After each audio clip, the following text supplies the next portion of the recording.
अगर आप आवेश को लगातार बहा दे रहे हो किसी चालक के अंदर, तो चालक के अंदर तो वैसे ही नहीं बहता, तो हम चालक का बात करते हैं। तो किसी चालक के अंदर जब हम आवेश को पूरा मूव करवा देते हैं, लगातार धाए धाए धाए प्रवेश करवा देते, प्रवाह करवा देते हैं, तो उससे हमारा जनरेट होता है कौन सा सर? विद्युत धारा।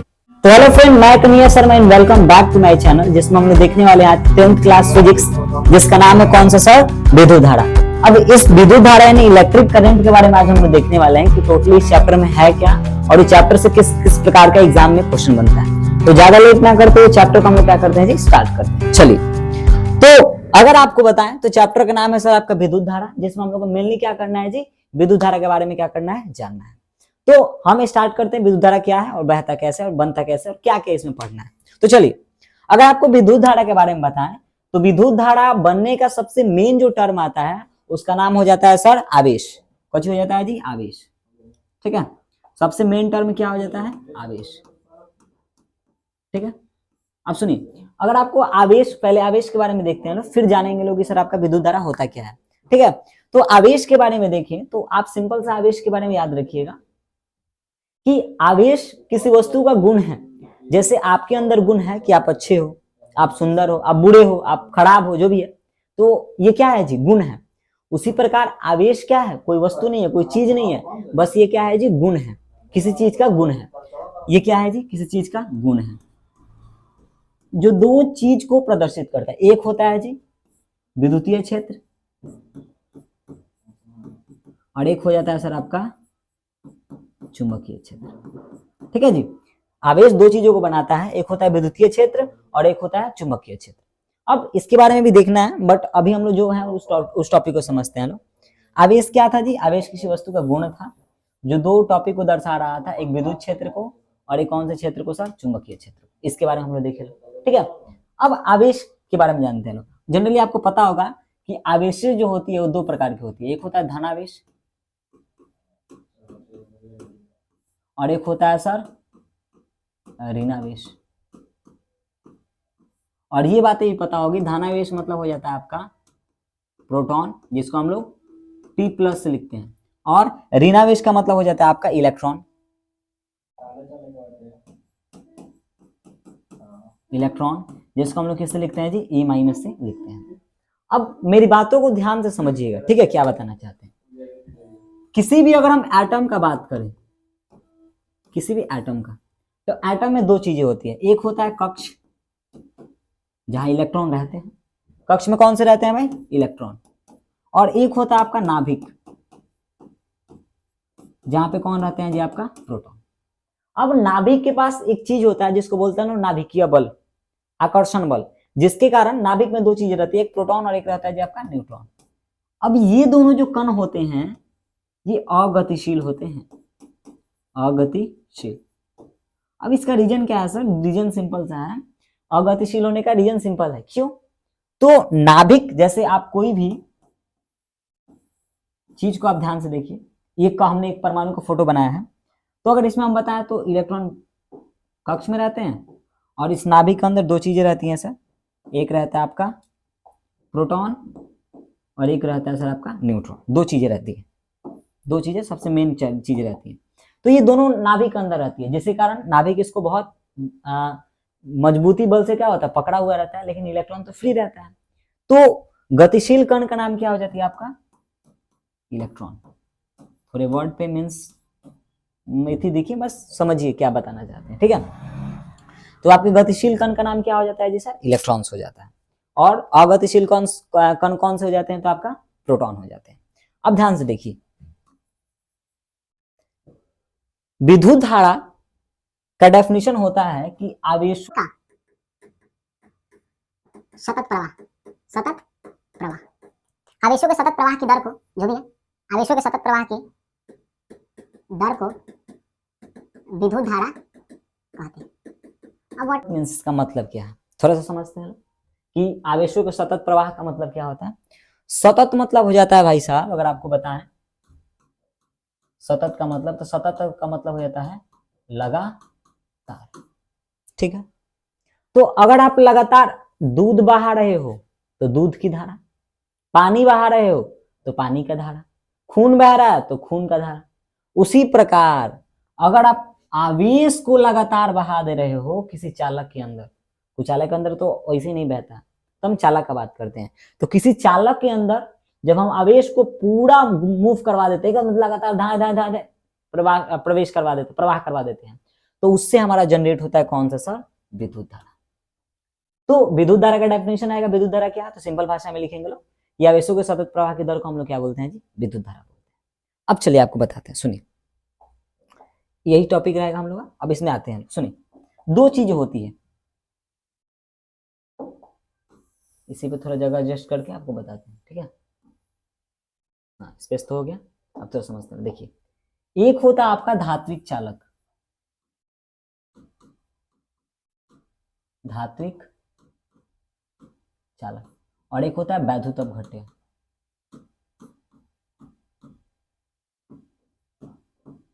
वैद्युत अपघट्य दो चीज है सर, एक है आपका धात्विक चालक और एक है आपका वैद्युत अपघट्य।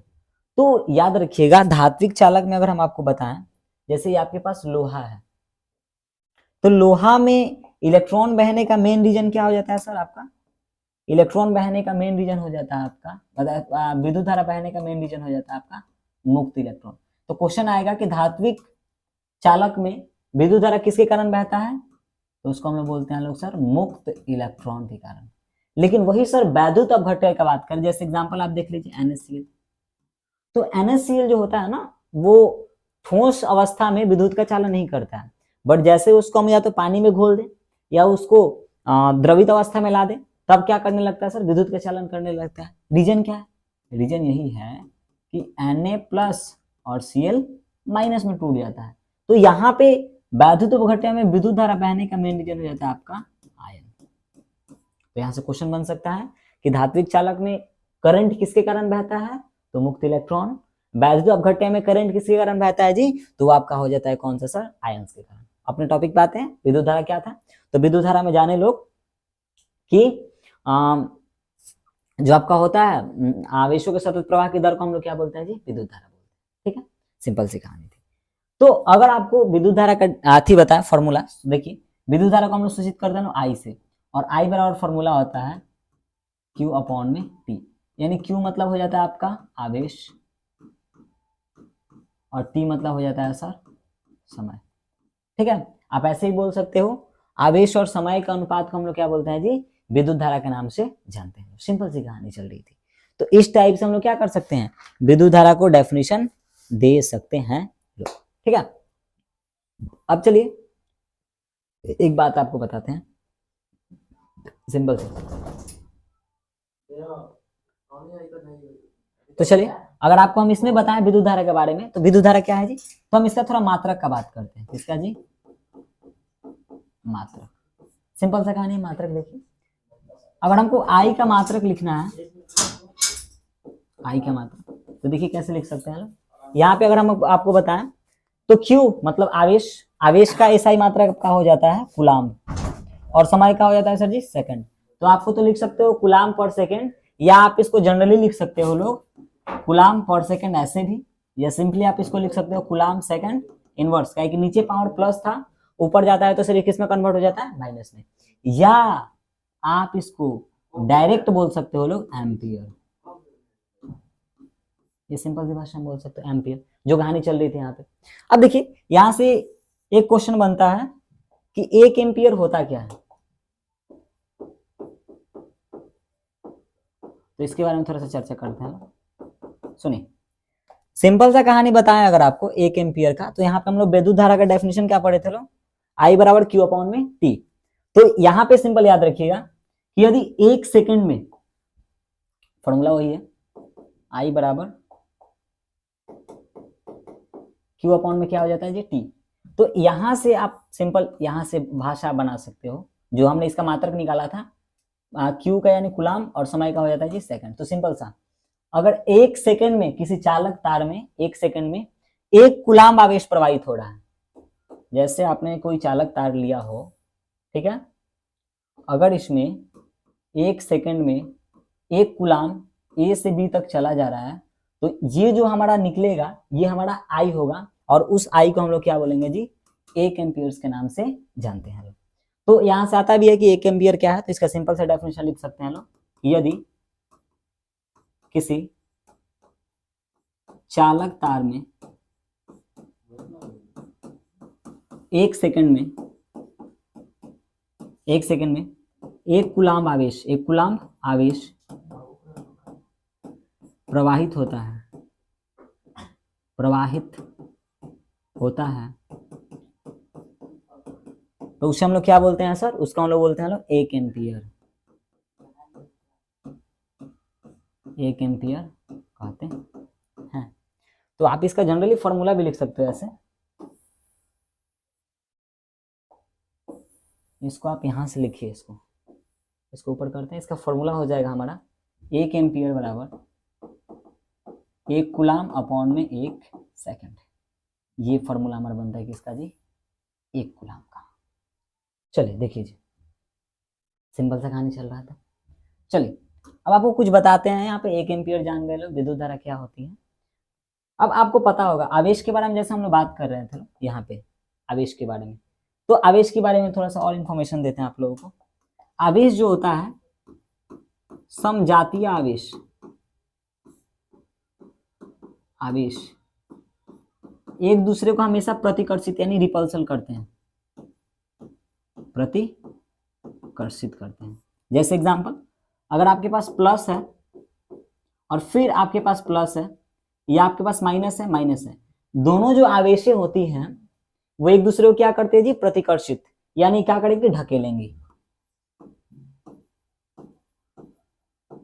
ठीक है, या आगे देख लीजिए सर, एक और गुण धर्म होता है जिसको हम लोग बोलते हैं लोग आवेश अगर बी जातीय मतलब दोनों का गुण क्या हो जी, सेम, बी जातीय हो तो वो क्या करती है, एक दूसरे को आकर्षित करती है।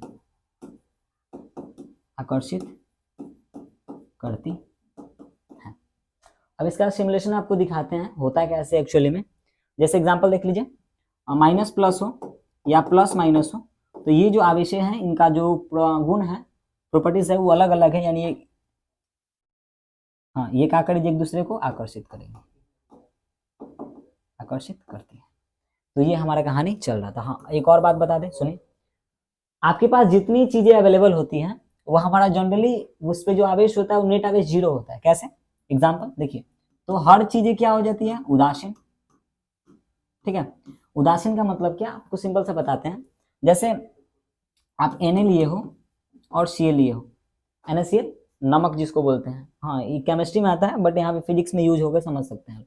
ठीक है, देखिए कैसे होता है। NaCl में अगर आपको बताएं, ठीक है, तो इसमें 11 क्या हो जाएगा सर, इलेक्ट्रॉन्स हो जाएगा, और 11 क्या हो जाएगा जी, प्रोटॉन्स हो जाएगा। वही कहानी यहाँ पे चलेंगे। इसमें क्लोरीन का परमाणु संख्या 17, यानी इलेक्ट्रॉन्स की संख्या 17 और प्रोटॉन्स की संख्या कितनी हो जाएगी जी, 17। तो यहाँ पे देखिए प्लस माइनस दोनों का जो गुण है, मतलब संख्या है, वो दोनों की संख्या है क्या है जी, हमारा समान है। यहाँ पर भी समान और यहाँ पर भी समान। तो यहाँ पे जो प्लस है वो माइनस को कैंसिल कर रहा है, और जो माइनस है वो किसको कर रहा है, प्लस को कैंसिल कर रहा है, जिसके कारण यहाँ पे जो वस्तु हमको देखने को मिलेगी उदासीन मिलेगी, यानी यहाँ पे आपका जो नेट चार्ज होगा वो कितना होगा जी, आपका 0 हो जाएगा। अब सुनिए, तो भाई आवेशित क्या होता है, आवेशित वस्तु का मतलब क्या निकलता है, तो सिंपल सा आवेशित वस्तु का मतलब समझाते हैं। जैसे यहाँ पे देखिए, आपको बताते हैं, 1 मिनट वेट कीजिए। चलिए जी, थोड़ा सा देखते हैं ना, आवेशित वस्तु क्या होती है। सिंपल सा कहानी, सोडियम यानी NaCl का अगर बात करें हम, Na का नॉर्मल केवल सोडियम का, तो इसमें 11 क्या था सर, इलेक्ट्रॉन्स, और 11 क्या था जी, आपका प्रोटॉन्स था। ठीक है, कोई प्रॉब्लम नहीं। अब सुनिए, आप ऐसे समझिए, अगर हम सोडियम का इलेक्ट्रॉनिक कॉन्फ़िगरेशन करते हैं तो ये हमारा आता है 1s2 2s2 2p6 3s1, यानी सोडियम का बाह्यतम कोश के एक इलेक्ट्रॉन, S को चाहिए 2 इलेक्ट्रॉन, बट इसमें 1 इलेक्ट्रॉन है, तो क्या करेगा जी, इसके पास 2 ऑप्शन है। अगर अष्टक पूरा करना है, ऑक्टा पूरा करना है, तो या तो इस 7 वो इलेक्ट्रॉन्स को ले ले या 1 इलेक्ट्रॉन को छोड़ दे। तो 7 इलेक्ट्रॉन को ग्रहण करना बहुत मुश्किल है, बट हाँ 1 इलेक्ट्रॉन को छोड़ना बहुत ईजी है। तो ये क्या करेगा जी, एक इलेक्ट्रॉन छोड़ के क्या करेगा, देखिए एक इलेक्ट्रॉन जैसे लूज करेगा, जैसे बाहर निकालेगा बाह्यतम कोश से, तो इसके पास इलेक्ट्रॉन निकल गया, यानी इलेक्ट्रॉन की संख्या कितनी होगी जी इसके पास 10, बट प्रोटॉन कितना हो गया 11। तो यहाँ पर किसकी संख्या बढ़ी है, प्लस की। इसलिए हम बोलते हैं कि जब किसी वस्तु में से इलेक्ट्रॉन को निकाला जाएगा, जब कोई वस्तु इलेक्ट्रॉन को लूज करेगी तो उसके पास कौन सा चार्ज आता है, प्लस चार्ज आता है। सेम कहानी आपका किसके साथ चलता है, क्लोरीन के साथ। अगर आपको पता हो तो सेम कहानी चलता है आपका किसके साथ, क्लोरीन के साथ। बताते हैं कैसे, देखिए जी। थोड़ा सा नीचे आते हैं। क्लोरीन के बारे में अगर बात करें हम, Cl के बारे में, तो इसमें देखिए इलेक्ट्रॉन कितना था 17 और प्रोटॉन कितना था जी 17, सिंपल सा है। अब आप इसका एक बार इलेक्ट्रॉनिक कॉन्फ़िगरेशन लिखिए, आपको आता होगा 1s2 2s2 2p6 3s2 3p5, 17 हो गया। तो यहाँ पे p को बाह्यतम कोश में देखिए कितना इलेक्ट्रॉन है, 5 2 7, s sp sp। तो बाह्यतम कोश का बात करें तो 5 2 7 इलेक्ट्रॉन है। तो ऑक्टेट पूरा करने के लिए इसको एक इलेक्ट्रॉन की नीड है। या तो इसको अगर स्टेबल होना है तो दो तरीके हैं, या तो भाई ये 7 इलेक्ट्रॉन को बाहर निकाल दे या एक इलेक्ट्रॉन को ले ले। तो सोडियम के पास ये ऑप्शन था कि वो इलेक्ट्रॉन को लूज करेगा यानी बाहर निकालेगा, बट क्लोरीन को देखिए यहाँ पे 7 इलेक्ट्रॉन को बाहर निकालना जो कि संभव नहीं है। तो कहेगा कौन बात ना, इलेक्ट्रॉन को ग्रहण किया जाए। तो जो यहाँ पे सोडियम एक इलेक्ट्रॉन छोड़ा था ना, या कोई भी इसके साथ जो होगा उसे क्या करेगा जी, एक इलेक्ट्रॉन को ले लेगा। तो ले लेगा तो देखिए क्लोरीन के पास इलेक्ट्रॉन लिया है वो, तो 17 को से कितना हो जाएगा 18, और प्रोटॉन तो आपका कितना ही रहेगा 17 रहेगा। तो इस केस में आपका किसकी संख्या बढ़ गई, माइनस का। इसलिए बोला जाता है कि जब कोई परमाणु इलेक्ट्रॉन को ग्रहण करेगा, इनहेल करेगा, तो उसके पास जो चार्जेस आएगी उसकी संख्या क्या हो जाएगी, मतलब जो उसका जो प्रॉपर्टी होगा क्या होगा जी, माइनस होगा। तो आप सिंपल याद रखिएगा, जब कोई परमाणु इलेक्ट्रॉन छोड़े या लूज करे तो उसके पास आता है प्लस, या जब कोई चीज इलेक्ट्रॉन को क्या करे जी, ग्रहण करे, तो उसके पास आ जाता है माइनस। आप जनरली ऐसे भी समझ सकते हो, केमिस्ट्री में जानते होंगे आप लोग कि धातु का गुण होता है इलेक्ट्रॉन को छोड़ना और अधातु का गुण होता है इलेक्ट्रॉन को ग्रहण करना। तो यहाँ पे जो सोडियम है वो धातु है तो इलेक्ट्रॉन छोड़ा, और जो क्लोरीन है आपका अधातु, इसलिए उसने क्या किया जी, इलेक्ट्रॉन को ग्रहण किया। तो ये टॉपिक से यहां से क्लियर होता है कि अगर इलेक्ट्रॉन छोड़ेगा तो प्लस, इलेक्ट्रॉन ग्रहण करेगा तो क्या आएगा जी, आपका माइनस आएगा। ये कहानी चल रहा था, ठीक है। अब हम लोग का अगला टॉपिक है जिसको हम लोग बोलते हैं आवेश संरक्षण सिद्धांत, चार्ज कंजर्वेशन, आवेश संरक्षण सिद्धांत। चलिए इसको थोड़ा समझाते हैं बहुत अच्छे से, चलिए थोड़ा समझते हैं। आवेश संरक्षण, संरक्षण का सीधा सिंपल अर्थ निकलता है ना कंजर्वेशन, यानी किसी चीज को बचाना। मतलब जैसे मार्कर है, तो मार्कर को हमने उठाकर यहाँ से वहां फेंक दिया, तो जो मार्कर पहले था वही मार्कर बाद में भी रहेगा, यानी यहाँ पर मार्कर बचा हुआ है, टूटा फूटा नहीं है। तो वैसे ही संरक्षण का सीधा सिंपल मीनिंग क्या निकलता है जी, बचाना। यानी आवेश को क्या करना है जी, हमको बचाना है। तो यहाँ पे इस नियम को पहले लिखते हैं फिर समझते हैं, इजीली समझा देंगे आप लोगों को। देखिए इस नियम के अनुसार, इस नियम के अनुसार, ठीक है, अनुसार आवेश को ना ही उत्पन्न किया जा सकता है,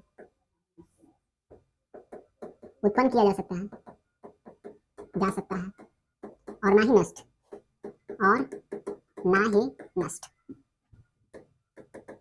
नष्ट किया जा सकता है। बस एक जगह से दूसरी जगह इसको स्थानांतरण किया जा सकता है। इसको एक जगह से दूसरे जगह पे जगह पर स्थानांतरण किया जा सकता है, स्थानांतरण किया जा सकता है। सिंपल सा। अब ऐसे तो सब कोई समझाता है। देखिए अब इसका मतलब क्या है, उत्पन्न किया जा सकता है ना ही नष्ट किया जा सकता है। अच्छा देखिए आपको इतना पता होगा, एक छोटा सा रिएक्शन लिखते हैं कि NaCl सिंपल सा टूट कर हमारा बनाता है Na+Cl माइनस, ये पता है।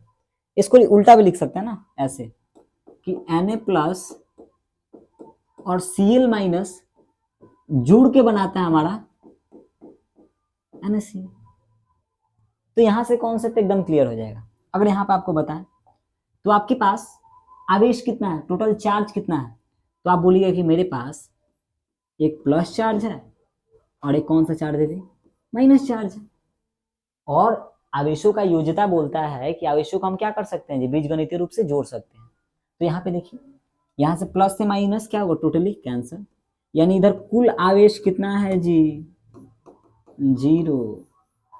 किस केस में, अभिकारक स्थिति पहले। अब यहाँ पे देखिए, यहाँ पे ना सोडियम पे आवेश है ना क्लोरीन पे आवेश है, तो यहाँ पे कुल आवेश कितना है, 0। तो आप ऐसे समझ सकते हो कि ना आवेश उत्पन्न हुआ है ना आवेश नष्ट हुआ है, बस आपस में जुड़ के क्या हो गया जी, बैलेंस हो गया है। तो हम लोग आवेश को ना ही उत्पन्न कर सकते हैं ना ही नष्ट कर सकते हैं। बस हो सकता है कि हम मान लीजिए मार्कर है, इसको अपने हाथ से रख रहे तो इसका आवेश इसमें चला जाए, इसका आवेश इसमें चला जाए, ये हो सकता है। बट ना ही उसका हम उत्पन्न कर सकते हैं और ना ही नष्ट कर सकते हैं। ये टॉपिक था आवेश संरक्षण सिद्धांत, बस स्थानांतरित किया जा सकता है। बोलिए जी, तो हम लोग आगे देखते हैं।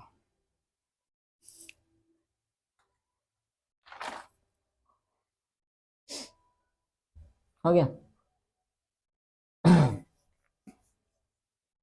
चलिए अब अगला टॉपिक, जिसको हम लोग बोलते हैं लोग कंडक्टिविटी, चालकत्व, व्हाट दिस, इसको थोड़ा समझते हैं लोग इजीली।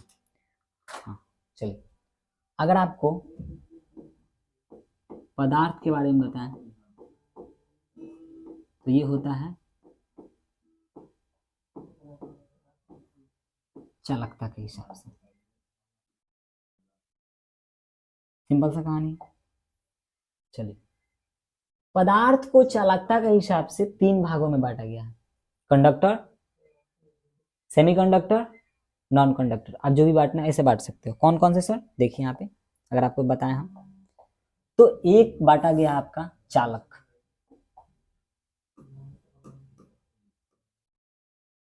ठीक है। अगला होता है आपका अर्धचालक,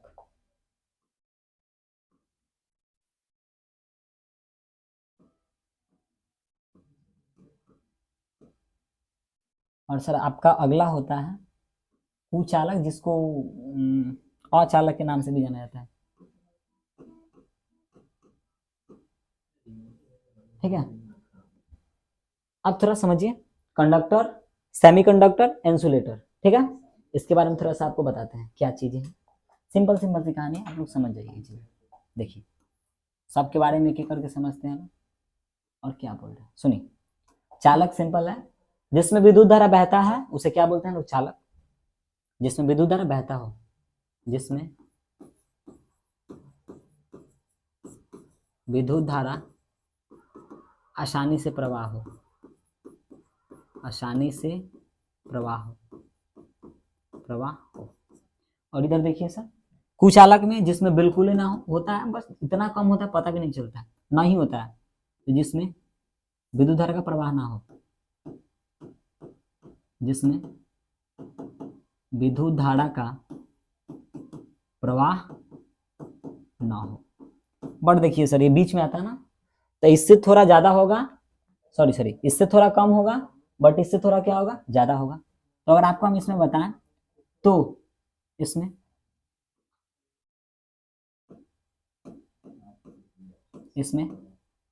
विद्युत धारा चालक से कम, पर कुचालक से ज्यादा प्रवाह होता है, ज्यादा प्रवाहित होता है। अब इसका रीजन क्या है समझिए, थोड़ा सा बताते हैं। इसका एग्जांपल अगर बताएं, चालक का तो आपको पता है सोना, चांदी, लोहा, एग्जाम्पल में आता है, आप एग्जाम में आ सकता है कि विद्युत का सबसे अच्छा चालक कौन सा है, सुचालक, तो वो होता है चांदी। चांदी के बाद आपका आता है सोना, ठीक है। कुचालक का बात करें तो कुचालक में आपका प्लास्टिक, और हो सकता है सूखा लकड़ी, बहुत सारा हो सकता है। हाँ, मेन आता है हमारा सेमीकंडक्टर। ये एक अलग चैप्टर है, आप जब 12th क्लास में जाइएगा तो एक प्रॉपर चैप्टर दिया हुआ है जिसमें आप केवल सेमीकंडक्टर के बारे में पढ़िएगा। बट अभी इसमें थोड़ा सा जान लीजिए। एग्जाम्पल इसका हो जाता है सिलिकॉन, जर्मेनियम, ये सब जो चीजें हैं ना ये अर्धचालक होती है। मतलब क्या, इसमें तो करंट पूरा तेजी से बहेगा, इसमें बिल्कुल ना के बराबर बहेगा, और इसमें बहेगा बट चालक से कम और कुचालक से ज्यादा। अब इसका रीजन क्या है? तो रीजन हमने आपको पहले भी बताया था कि किसी भी चीज में धारा बहने के लिए, वो भी हम लोग धात्विक चालक का बात कर रहे हैं, तो उसमें सबसे इंपॉर्टेंस हो जाता है आपका मुक्त इलेक्ट्रॉन, फ्रीली इलेक्ट्रॉन्स। रीजन यही है। देखिए चालक में जो होता है ना, इसमें आपका मुक्त इलेक्ट्रॉन क्या होता है? बहुत ज्यादा, बहुत ज्यादा, इसमें ना के बराबर।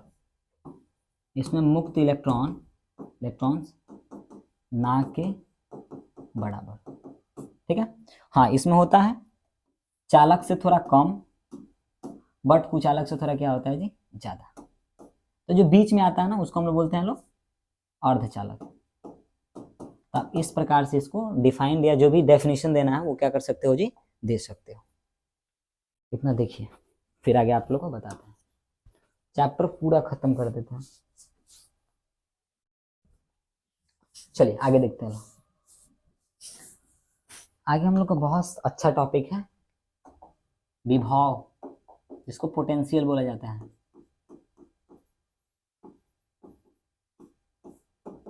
समझिए बाबू, अगर हम आपको फिजिक्स में बताएं तो फिजिक्स में भले डेफिनेशन दिया है बट फिजिक्स में विभव को परिभाषित करना संभव नहीं है। वो लोग हम लोग परिभाषित करते हैं जबरदस्ती जुगाड़ लगा के, वरना विभव को आज तक फिजिक्स में परिभाषित ही नहीं किया गया है। तो भाई परिभाषित कैसे किया जाए? तो आपको विभव समझने के लिए ना आपको विभवांतर समझना होगा।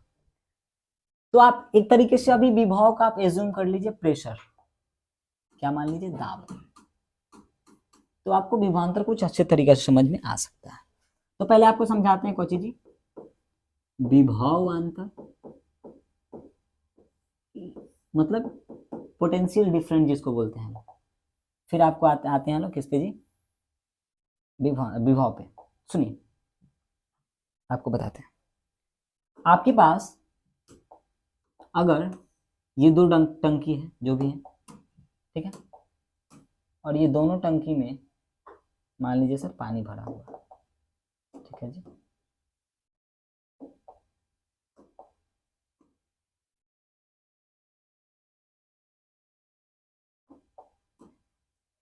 यहाँ पे जो है ये मान लीजिए सर आपका पानी भरा हुआ है, दोनों में,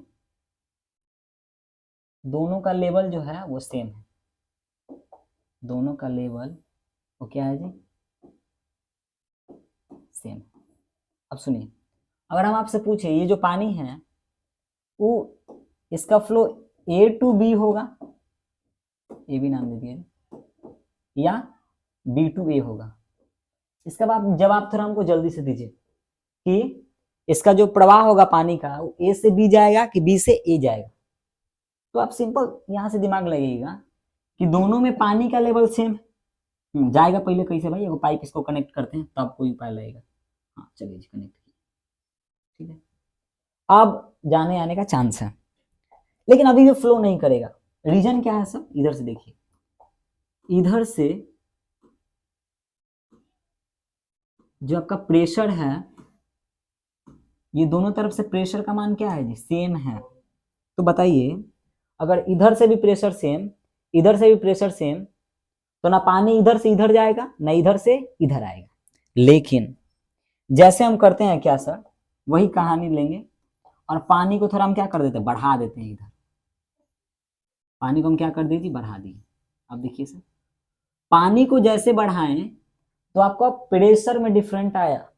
तो आपको एक चीज पता होगी बहुत अच्छे से कि दुनिया के हर चीज जहां ज्यादा है वहां से कम की तरफ भागना चाहता है। एग्जाम्पल, रूम में अगर आप अगरबत्ती जलाइएगा तो अगरबत्ती यहाँ पे बहुत ज्यादा धुआं उत्पन्न करेगा, तो यहाँ पे बहुत ज्यादा है तो रूम में क्यों फैलेगा? क्योंकि हर चीज ज्यादा से किधर भागना चाहता है? कम की तरफ। तो ये पूरा रूम में फैल जाएगा, पूरा रूम में। यानी इससे निकलता है हर चीज उच्च सांद्रता से किधर जाता है जी? निम्न सांद्रता पे। ठीक है, यही कहानी है। तो इधर प्रेशर क्या है ज्यादा, इधर प्रेशर क्या है कम, तो यहां से जो हमारा प्रवाह होगा वो क्या होगा सर, ए टू बी होगा, यही है ए टू बी।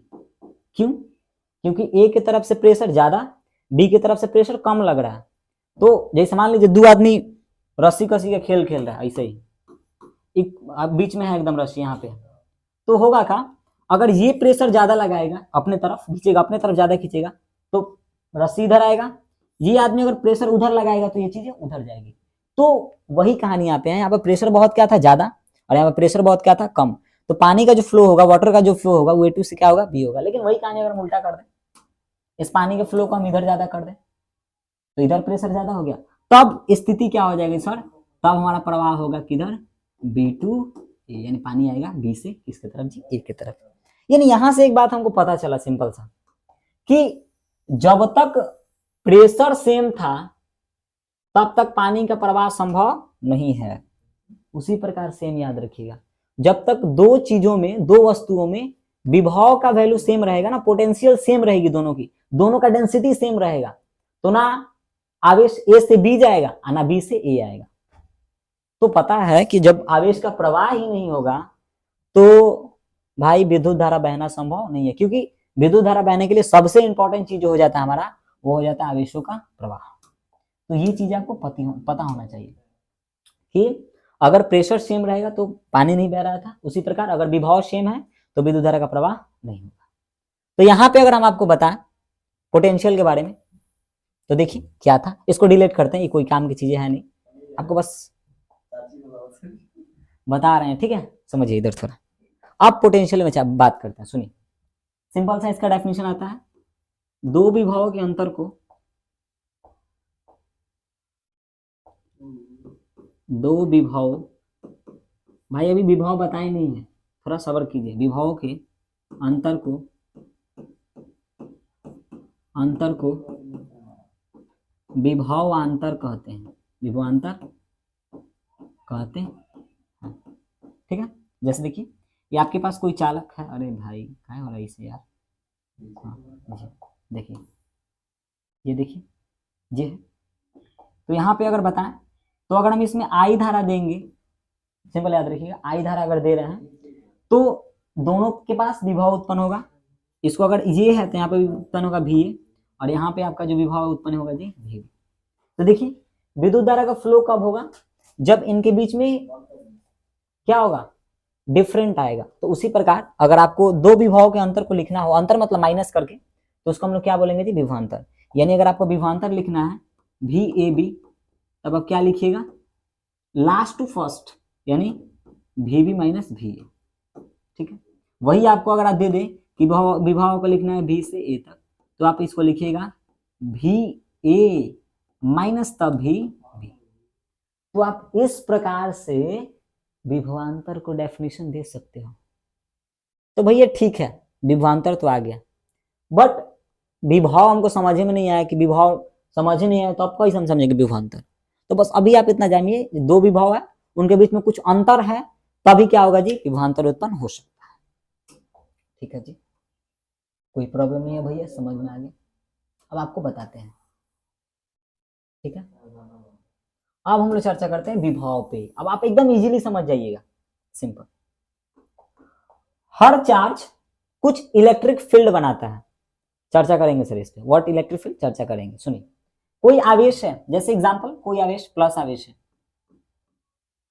ठीक है, तो हर चीज की एक क्षमता होती है ना कि ये इतना फील्ड तक अपने चीज को या तो खींच सकता है, नहीं तो ढकेल सकता है। जैसे अपना भी एरिया होता है ना, कि इसके बाद आप जाइएगा तो मार खा के आइएगा, इस एरिया में रहिएगा तो कौन आके आपको बोल नहीं सकता। उसी प्रकार हर आवेश का क्या होता है, एरिया होता है, ठीक है। जहां तक क्या करता है जी, यह आकर्षण या प्रतिकर्षण को दर्शाता है, ठीक है, उस पर चर्चा करेंगे। अब यहाँ पे आप मान लीजिए अनंत है, सिंपल से कहानी, अनंत है, अनंत है, कोई प्रॉब्लम नहीं है। अनंत पे एक आवेश रखा है क्यू नॉट। भैया आप क्यू काहे नहीं लिए जी, क्यू लेते आप अभी बताएं कि आवेश का ऐसा ही मात्र कूलाम है, ठीक है। यहाँ पे देख लो ना, आवेश का ऐसा मात्र क्या है, कूलाम है, तो आप एक कूलाम आवेश लीजिए, बाबू इतना दिमाग में भर लीजिए कि 1 कूलाम आवेश इतनी बड़ी राशि है ना, तो उसको ट्रैवल करवाना बहुत मुश्किल काम है। अब कितनी बड़ी राशि है वो बात की बात है, लेकिन अभी अभी अभी के लिए जानिए बहुत बड़ी राशि है। तो हम लोग 1 कूलाम आवेश को तो प्रवाहित करवा नहीं सकते हैं, तो हम लेते हैं लोग क्यू नॉट। और एक बात याद रखिए, जहां पे क्यू नॉट शब्द आ गया उसका सीधा सिंपल अर्थ है कि वो चीजें शुद्ध हैं, अकेले हैं, बहुत छोटी मात्रा में। तो क्यू नॉट को हम लोग बोलते हैं testing charge, TESTING, testing charge. यानी हिंदी में इसको बोलेंगे सर परीक्षण आवेश। बस इससे परीक्षा दे लेना, छोटा आवेश लिए हैं, काम भी छोटा होगा, डेफिनेशन भी जल्दी बनेगा। तो सुनिए, ये आवेश है। अब मान लीजिए ये प्लस भी हो सकता है, माइनस भी हो सकता है, कोई भी हो सकता है, कोई प्रॉब्लम नहीं। तो अगर ये प्लस है तो माइनस लेते हैं, ठीक है, तब थोड़ा इजी रहेगा काम। नहीं माइनस लेते हैं, कोई भी आवेश हो सकता है, धनावेश भी हो सकता है, माइनस भी ले सकते हैं, कोई प्रॉब्लम नहीं है, तो माइनस ले मान लीजिए जी वाला आवेश को। अब व्हाट मीन्स आपको समझाते हैं क्या, सुनिए। विभव का डेफिनेशन सिंपल है, अनंत से अनंत पे आवेश था, आप इसको मारते पीटते मारते पीटते मारते पीटते इसके क्षेत्र में लाए, तो बोलेगा भैया प्लस है माइनस है, तो आप कुछ देर पहले बताएं कि प्लस माइनस क्या करेगा जी, खींचेगा। लेकिन अगर प्लस प्लस रहता तब ढकेलता। ठीक है जी, सिंपल है कहानी यहाँ पे। तो प्लस है तो माइनस क्या करेगा जी, इसको खींच लेगा इजीली। अब तुमको नहीं जाना है, तुम यहीं पे रहो, यहाँ पे खींच लेगा इजीली। तो विभव सिंपल याद रखिएगा, अनंत पे कोई आवेश था, उसको विद्युत क्षेत्र में लाने के लिए हमने क्या किया जी, कुछ ना कुछ कार्य किया था। कुछ ना कुछ क्या किया था जी, कार्य किया था। मतलब इस आवेश को यहाँ से यहाँ विद्युत क्षेत्र में लाने के लिए, इस क्षेत्र में लाने के लिए हम यहाँ पे क्या किए जी, कार्य किए। उसी कार्य को हम लोग क्या बोलते हैं, विभव के नाम से जानते हैं। ठीक है, तो इसका डेफिनेशन बोल सकते हैं लोग, अनंत से विद्युत क्षेत्र में क्यू नॉट आवेश को लाने में किया गया कार्य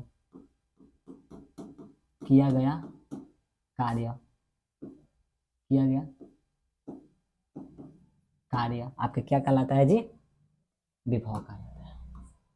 विभव कहलाता। भैया विभव तो समझ में आ गया, यानी एक तो बात पता चले यहां से, विभव का ऐसा ही मात्रक जो होता है, इसका भी वोल्ट होता है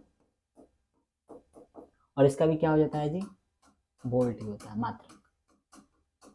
ठीक है, सिंपल, यानी सिंपल है, सिंपल पता चला कि कार्य ही विभव है और विभव ही क्या है जी, कार्य है। तब बाबू अगर हम कहीं पे भी के जगह पे डब्ल्यू लिखी, चाहे डब्ल्यू के जगह पे भी लिखी, तो घबराई लगे कौन बात नहीं है। ठीक बा, तो देखा जाए तो आपका भी बराबर फॉर्मूला बनता है किसी आवेश को W अपॉन में Q, यही ना कार्य बनता है, हाँ W अपॉन में Q फॉर्मूला होता है, W अपॉन में Q। आवेश को लाने में किया गया कार्य क्या कहलाता है जी, विभव कहलाता है। अब आप इसका मात्रक भी लिख सकते हो, ऐसे लिख दीजिए मात्रक, सिंपल सा। कौन चीज सर, W। कार्य कैसा है मात्रक, जूल। आवेश का कुलाम, आप इसको जूल कुलाम इनवर्स भी लिख सकते हो, या आप इसको डायरेक्ट बोल सकते हो वोल्ट। तो विभव क्या है, तो अनंत से एक परीक्षण आवेश को विद्युत क्षेत्र में लाने में किए गए कार्य का कहलाता है जी, विभव कहलाता है। विभवांतर का देख लो, तो दो विभव के अंतर को हम लोग क्या बोलेंगे जी, विभवांतर बोलेंगे। अब भाई यहां से एक भाषा पूछता है कि 1 वोल्ट क्या है। सिंपल याद रखिएगा कि अगर अनंत से 1 वोल्ट के बारे में बताएं, तो अनंत से 1 कूलाम आवेश को लाने में, विद्युत क्षेत्र में लाने में अगर कार्य 1 जूल हो रहा है, तो उसको हम लोग क्या बोलेंगे लोग, 1 वोल्ट के नाम से जानेंगे। सिंपल सा देखिए, 2 मिनट का टाइम देते हैं, देख लीजिए।